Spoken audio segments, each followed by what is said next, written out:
Oh, I almost knocked over a bottle there. Not good for business. Hey, welcome back to Drinking It In. I'm your host, Chris Casara. We are here to help you know more and drink better. And today we're talking about Sicily. We're going to go through some basics of the wines from Sicily and my favorite producers. Now, these are my favorite producers based on my experience. You know, at the end of the video, I'll go through some well-known producers that I've yet to have any wines from, so I can't really render a proper opinion. But I didn't want to leave them out because you might see them on shelves, and you know, maybe you should give them a try. So Sicily is just it's a nice big island. It's at the toe of the boot in Italy. It looks like, you know, it's being kicked by the mainland of Italy. Native grapes in Sicily are on the white side. You've got Grillo, you've got Caricante and Catarratto, and on the red side, Nero d'Avola and Frappato. Those are the what I would say are the more the native grapes, right? There's plenty of you know, French grapes grown, if you will, Cabernet, Syrah, things of that nature. But you know, when I think of wines from Sicily, I want to focus on those native grapes because it makes the wines unique, and that's one of the things I love about the world of wine is that, you know, you can have this small area of a country that does something that nobody else can do in the world. I think a big feature of Sicily is Mount Etna, and Mount Etna has captured a lot of the imagination of the wine public lately. You know, the wines that are grown, you know, on the hillsides of Mount Etna, you know, it's a little creepy, right? It's scary because the volcano is active. It's active, and it imparts, you know, different minerals and smoke notes into the wines, which can be fantastic. Let's start talking about producers, though. My favorite producers in Sicily, in no particular order, but that being said, kind of have to start with Planeta. This is one of their wines, their La Segreta Nero d'Avola. But Planeta, you can't talk about Sicilian wine without them. They're relatively new in the scheme of things. I think they're only, you know, they only existed since the mid '90s, but they've really been one of the drivers of, you know, really high quality, lower yield wines, and getting out of the you know, the business that Sicily used to be in, which was just grow grapes for bulk sale and let somebody else do the, you know, do the winemaking. Planeta has, you know, wines from all over Sicily. They do Frappato. They do a Cerasolo di Vittoria, which that's the one DOCG on the island, which is basically a Nero d'Avola and Frappato blend. 50 to 70% Nero d'Avola, 30 to 50% Frappato. I think I've tried we've done a Frappato on the channel. I don't think we've done a Cerasolo di Vittoria. We're gonna have to do one, dig into that a little more. Next on the list, Donnafugata. So they do, again, plenty of wines with native grapes. They also do Chardonnays, Cabernet Sauvignon, some Merlot. I had a Zebibo from them. I've also had their one of their dessert wines, the Ben Rye, and both were really unique and amazing. So definitely give them a try.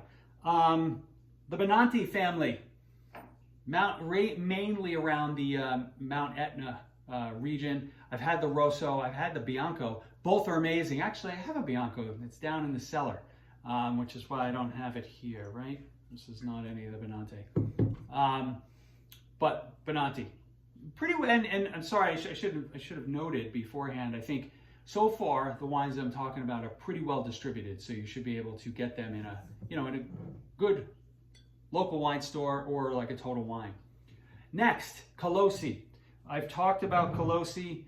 It's our house red wine, this Nero d'Avola. I've seen they have a Grillo at my local wine store, which I've got to buy and try. You know, it's just you know, just really good quality, really good value, like the majority of these wines are. A new one to me but one I'm excited to continue to explore is Spadafora. They were importing, I guess, into the U.S., then had a bit of a break for COVID reasons or whatever. Now they're back to being distributed in the U.S., so that's exciting. They, again, pretty broad portfolio across native grapes of Sicily, and I think this one is, it doesn't say. I'm gonna have to do some research when we taste this on the show. But they also do blends using Bordeaux varietals like Cabernet and Merlot. A little less distributed, but hopefully they're gaining momentum and distribution locations. Next on the list, Tenuta, Terre, Nere. I feel like every time I say that, I sound like a pompous ass, but I did take 7 years of Italian, so I should be able to pronounce some of these wines, some of these words. My experience with Tenuta Terre Nere has always been with their Etna Rosso, one of my favorite Etna Rossos that I've ever had. You just gotta, if you see it, just buy it, and you'll be thrilled. You'll be thrilled. It's, Etna Rosso wines are, if you love Pinot Noir, if you like Beaujolais, an Etna Rosso is going to be a perfect thing for you to gravitate into. And I find that there's a lot more going on in some of the Etna Rossos than in those other wines, so you might even like them better, like I do. Other producers that I have yet to try but are well known and considered high quality. You have Occhipinti. So Arianna Occhipinti is like she's like the doll of the wine world in terms of female winemakers from Italy. She's like at the top of the heap. Gets a lot of press coverage. Wine Spectator loves featuring her wines. I've never had the opportunity to taste one. So, looking forward to doing that one day. Just haven't really run across them. You also have Tasca de Amarita, bigger producer. Again, I think you should be able to find that, as well as Cos, C-O-S. Maybe it's Cos. It's probably Cos. They're a producer that I have seen on the shelves quite a bit. I have never purchased or had a taste of any of the wines. Now, most of the wineries that I was just talking about, you're paying up for, in terms of, at least in the band of Sicilian wines, right? But there are a bunch of, call them value producers that exist. I'm gonna taste a Nero d'Avola that I got for $4.99, and we're gonna see whether that producer should be one of those value producers you should look at. I just had to buy it because we're going to see whether $4.99 wine can taste okay.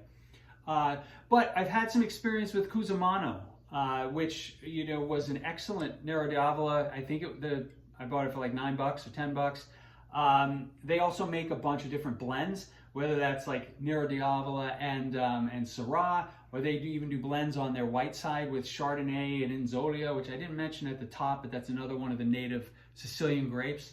So there's just a lot to explore in Sicily, and my recommendation is get into it now because it's started, right? Sicily started to get some popularity. I don't know, call it five years ago, 6 years ago, but that momentum is building, and soon, like some of these wines that capture the attention or of the marketplace are going to go up and in price, and they'll just get harder and harder to attain, right? So, when you see some of these producers and their Etna Rossos, Etna Biancos, you should start drinking these now so that you understand what you love and then stock up on them before the price goes up another 10 or 20%. Hey, that's my advice. I'm not a financial advisor, right? These are only my personal opinions and blah, blah, blah. Don't take, Wegovy. If you're allergic to Wegovy, those friggin' disclaimers are so stupid, but but it is just one man's opinion, so be careful following my advice. If you are still with me now, thank you so much, and I truly love you for hanging with me. if you're not subscribed, it would mean a lot to me to have you hit that subscribe button, because it'll get us a lot more exposure and get us to a wider audience, so we can have better conversations in the comments and make this community continue to make it a more vibrant one. Hey, I'll see you guys soon. Cheers.